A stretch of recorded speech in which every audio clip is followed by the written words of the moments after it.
ইসলামী ব্যাংকের গ্রাহক শুধু পুরুষ নয়, মহিলারাও আছে। এজন্য আমরা আমাদের ন্যায্য দাবির ন্যায্য সুরক্ষার জন্য এখানে দাঁড়িয়ে আছি। এই চেয়ারম্যান বিগত দিনে যখন দেশের হাজার হাজার টাকা পাচার করছেন, তার থেকে আমরা ইসলামী ব্যাংকে যে সুদমুক্ত ব্যবস্থা, এটা আশা করতে পারি না। এজন্য তারা অপসারণ দাবি করছে। যেই ব্যক্তি হাজার হাজার টাকা পাচার করতে পারে, হাজার হাজার কোটি টাকা, ওই ব্যক্তি তো সৎ ব্যক্তি হইতে পারে না। আর ইসলামী ব্যাংক আমরা দেখতে পাচ্ছি যে এখানে একটু মানুষের ন্যায় নীতি ইনসাফের সাথে ব্যবস্থা করা হয়, সুদমুক্ত। এজন্যই আমরা সাধারণ গ্রাহকরা এখানে টাকা রেখে নিশ্চিত থাকতে পারি।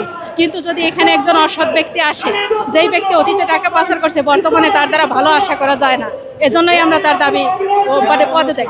সৎ ব্যক্তি যদি ক্ষমতায় না থাকে, দায়িত্বে না থাকে, তখন আমাদের অর্থ নিরাপদ থাকবে এটা আশা করা যায় না। আমাদের দাবি হচ্ছে তার পদত্যাগ এবং ইসলামী ব্যাংকে পূর্বের অবস্থায় ফিরিয়ে দেয়।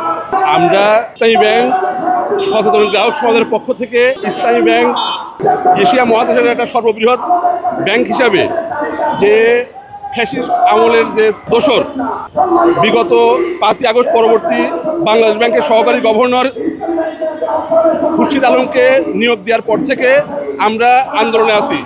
গ্রাহক সমাজের পক্ষ থেকে আমরা আন্দোলনের মধ্যে সরকারকে জানিয়ে দিতে চাই যে আমরা কোনো ফ্যাসিস্টের দোসর, আওয়ামী লীগের দোসর, এদেরকে এই ইসলামী ব্যাংকের চেয়ারম্যান হিসাবে মেনে নেব না।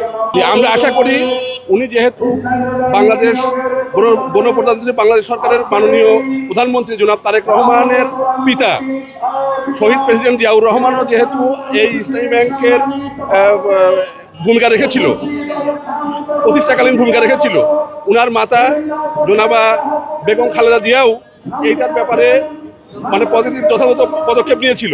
আমি আশা করি মাননীয় প্রধানমন্ত্রী উনি যে ইনিশিয়েটিভ, এই ব্যাপারে ভালো ইনিশিয়েটিভ নিয়ে একজন যোগ্য এবং ইসলামিক স্কলার মাধ্যমে এই চেয়ারম্যানের পদটা প্রতিষ্ঠানকে রক্ষা করবেন। আমরা দেখেছি যে এখন ফ্যাসিস্ট আমলের যে দোসর ছিল, উনাকে যে চেয়ারম্যান নিযুক্ত করা হয়েছে, উনার আমলে বাংলাদেশ ব্যাংক থেকে সরকারি টাকা লুট হয়ে বিদেশি পাচার করা হয়েছে।